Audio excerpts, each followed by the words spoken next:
Assalamualaikum warahmatullahi wabarakatuh. Kami dari kelompok 2 kelas aspek hukum dalam bisnis B akan mempresentasikan analisis pelaksanaan perlindungan hukum merek bagi UKM batik di Pekalongan, Solo, dan Yogyakarta. Ini adalah anggota kelompok 2, yaitu ada Atia, NRP 022, ada Salsabila, NRP 049, dan ada Tafia, NRP 065. Ini adalah outline yang akan kami bahas pada presentasi kali ini. Yang pertama ada pendahuluan. Ini latar belakangnya, yaitu UMKM memiliki peran yang vital dalam pembangunan dan pertumbuhan ekonomi. Maka selayaknya pemerintah memberi perhatian agar UMKM dapat terintegrasi dalam dunia usaha secara nasional yang nantinya dapat meningkatkan taraf hidup dan daya saingnya. Lalu juga diperlukan kebijakan yang mengatur agar industri UMKM di Indonesia ini memperoleh perlindungan hukum terhadap merek dagangnya, yaitu seperti UU tentang merek, karena dengan adanya hak kekayaan intelektual akan mendukung kegiatan usaha UMKM yang masih rendah.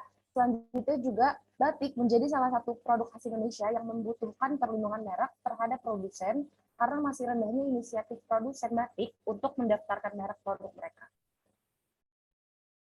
Selanjutnya ada rumusan masalah, yaitu bagaimana analisis efektivitas pelaksanaan perlindungan hukum merek bagi UMKM batik di Pekalongan, Solo, dan Yogyakarta. Lalu bagaimana analisis hubungan studi kasus dengan aspek hukum dalam bisnis, yaitu peraturan merek, dan bagaimana saran yang direkomendasikan untuk studi kasus penelitian ini. Nah, tujuannya itu adalah mengetahui analisis efektivitas pelaksanaan perlindungan hukum merek bagi UKM batik di Pekalongan, Solo, dan Yogyakarta, lalu mengetahui analisis hubungan studi kasus dengan aspek hukum dalam bisnis, dan mengetahui saran yang direkomendasikan. Nah, manfaatnya ini secara teoritis menjadi sumbangan perkembangan ilmu hukum bisnis, khususnya hak kekayaan intelektual atau merek, dan secara praktis yaitu menunjang kelancaran pemanfaatan hukum merek bagi UMKM di Indonesia.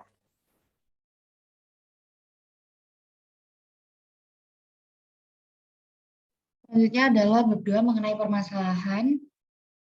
Next. Yang pertama adalah hukum kekayaan intelektual, yaitu merek.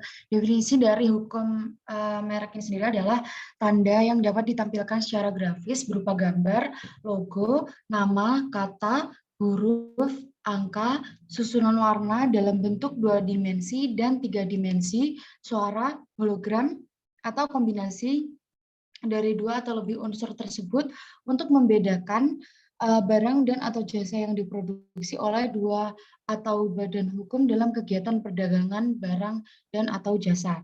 Selanjutnya adalah fungsi pemakaian merek. Yang pertama adalah sebagai tanda pengenal, seperti contohnya ketika kita membeli baju, pasti di bajunya itu ada tag yang menunjukkan merek dari baju tersebut sebagai tanda pengenal baju tersebut diproduksi oleh siapa, seperti itu.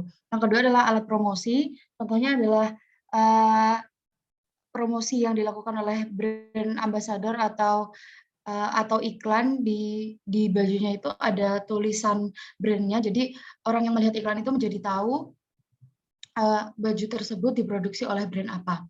Yang ketiga adalah jaminan atas mutu barang. Contohnya adalah Tupperware yang jaminan mutu barangnya sudah dipercaya oleh ibu-ibu di seluruh Indonesia.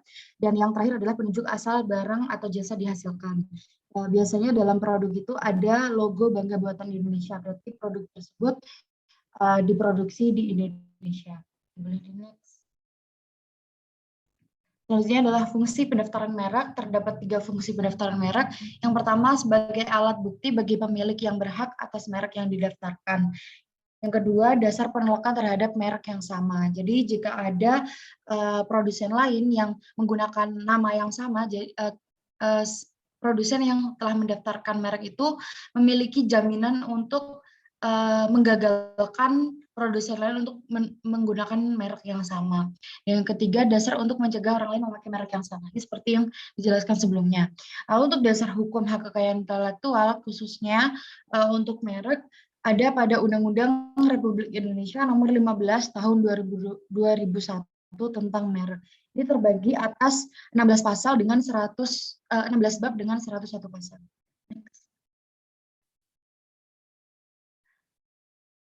Selanjutnya adalah gambaran umum permasalahan mengenai efektivitas pelaksanaan perlindungan hukum merek untuk pengusaha UKM batik di Pekalongan, Solo, dan Yogyakarta. Permasalahan ini diawali dari tingginya tingkat impor produk kain motif batik yang mengancam produsen lokal. Mulai dari tahun 2012 hingga saat ini, jumlah impor kain bermotif batik dari luar negeri itu semakin meningkat. Nah, hal ini tentunya menjadi ancaman bagi produsen batik lokal di Indonesia. Sehingga merek sangat penting untuk menandai produsen dan juga membantu konsumen untuk dapat memilih produk lokal.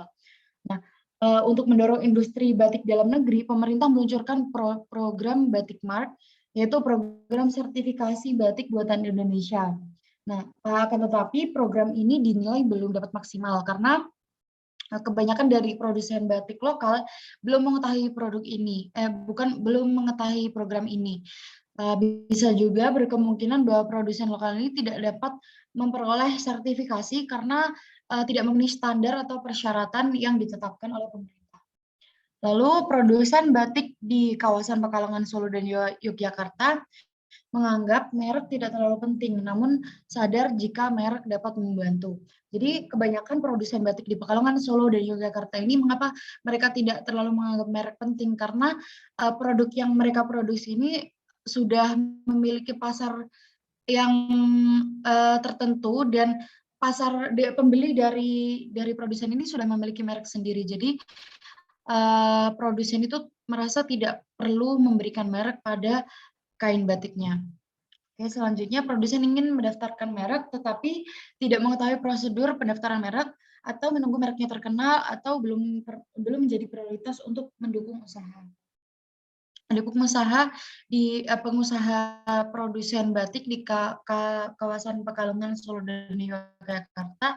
Sebenarnya mereka memiliki kesadaran bahwa merek ini dapat membantu mengembangkan usaha mereka, dapat membantu memberikan jaminan kepada mereka, dan mereka juga memiliki keinginan untuk mendaftarkan. Akan tetapi masih terdapat beberapa kendala yang dialami. Lalu next-nya itu perlu adanya evaluasi dan perbaikan program Batik Mart serta sosialisasi untuk membangun kesadaran produsen untuk mendaftarkan merek.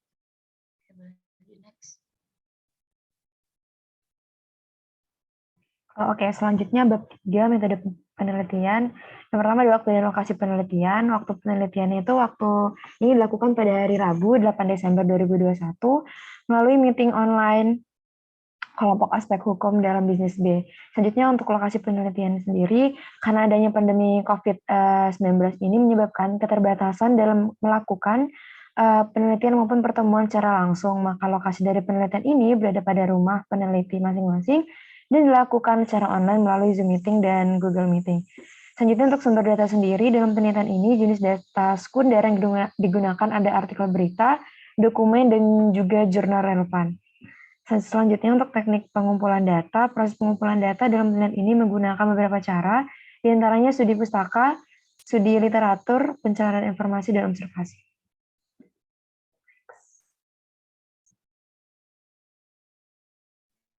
Selanjutnya adalah bab 4 mengenai hasil dan pembahasan. Yang pertama adalah analisis efektivitas pelaksanaan perlindungan hukum merek untuk pengusaha UKM batik di Pekalongan, Solo, dan Yogyakarta.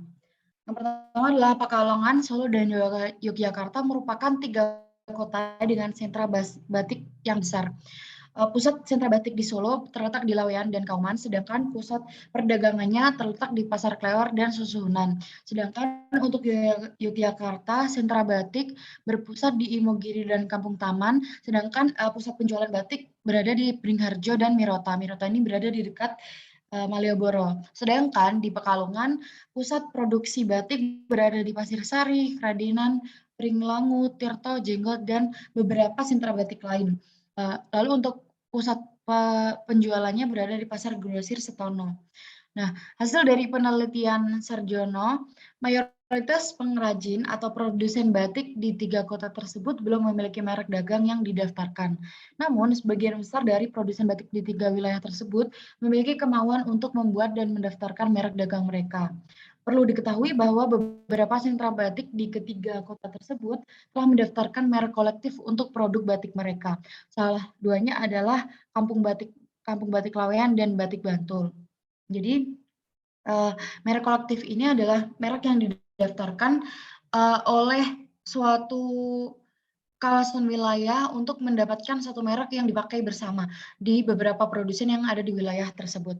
Lalu di sini dilihat perlu adanya peran aktif pemerintah dalam mendorong kesadaran dan kemauan produsen batik untuk mengikuti administrasi merek dagang ataupun terlibat dalam program pemerintah.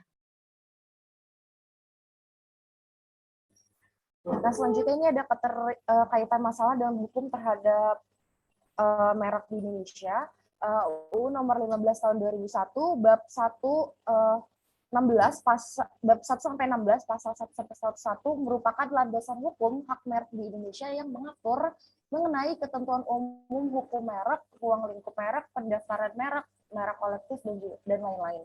Nah, dalam UU nomor 15 tahun 2001 bab 1 pasal 1 ayat 2 disebutkan bahwa merek dagang adalah merek yang digunakan pada barang yang diperdagangkan oleh seseorang atau beberapa orang secara bersama-sama untuk membedakan barang-barang sejenis lainnya. Lalu sedangkan pada bab 2 pasal 3 disebutkan bahwa hak atas merek adalah hak eksklusif yang diberikan oleh negara kepada pemilik merek yang terdaftar. Dua UU di atas menunjukkan ketentuan merek dagang telah diatur dalam UU resmi negara yang dapat melindungi dan menjadi payung hukum bagi UMKM di Indonesia. Adanya merek bagi konsumen juga menjadi penanda dari suatu merek produk yang menunjukkan asal produsennya sehingga konsumen dapat memilih produk dari produsen tertentu di antara produk-produk lainnya yang sejenis.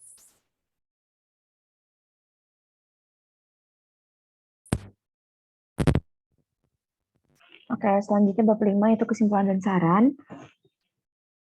Kesimpulannya sendiri, berdasarkan penelitian mengenai merek batik yang dilakukan pada produsen batik di 3 wilayah tersebut, didapatkan hasil temuan bahwa mayoritas produsen batik di ketiga wilayah tersebut menganggap bahwa merek dagang bukanlah hal yang terlalu penting untuk dimiliki oleh produsen batik. Padahal pemanfaatan merek sebagai identitas dan penanda produk batik lokal dapat menjadi salah satu solusi, tidak hanya untuk membantu para konsumen dan membedakan produk batik lokal dengan tekstil batik impor, tetapi juga untuk mengenali pengrajin asal dari produk batik tersebut yang dengan karakteristik dan kekhasan produknya masing-masing dan berbeda dari produk batik lokal lainnya. Oleh karena itu, hampir tidak adanya kasus sengketa merek di kalangan pengusaha UKM batik. Next. Oke, selanjutnya saran. Untuk terkait saran bagi UMKM-nya, diharapkan para pengusaha UKM batik mempunyai inisiatif serta aktif untuk mendaftarkan merek dagang produk mereka, serta perlunya meningkatkan kesadaran pentingnya identitas atau merek dagang sebagai salah satu wujud karya intelektual yang memiliki peran penting bagi kelancaran dan peningkatan perdagangan barang atau jasa untuk mendapatkan perlindungan hukum dari pemerintah. Next. Selanjutnya saran bagi pemerintah. Jadi pemerintah dapat melakukan sosialisasi dan workshop secara berkala dengan UMKM, serta diperlukan suatu program bantuan khusus atau insentif dari pemerintah atau instansi terkait dalam hal penanganan pendaftaran HKI, khususnya merek dan indikasi geografis, bagi pengusaha UMKM yang masih memiliki kendala dalam hal pengurusan pendaftaran merek dan indikasi geografis, serta program bantuan atau diklat atau workshop untuk membuat suatu invensi yang baik dan berguna bagi pengembangan usaha UMKM. Serta negara Republik Indonesia perlunya mengadakan suatu acara seperti webinar, sosialisasi, dan pameran kepada masyarakat untuk memperkenalkan program Batik Mark yang berguna sebagai ajang promosi dan interaksi langsung dengan masyarakat guna membangun kecintaan penggunaan produk dalam negeri. Oke, sekian presentasi dari kelompok kami. Terima kasih.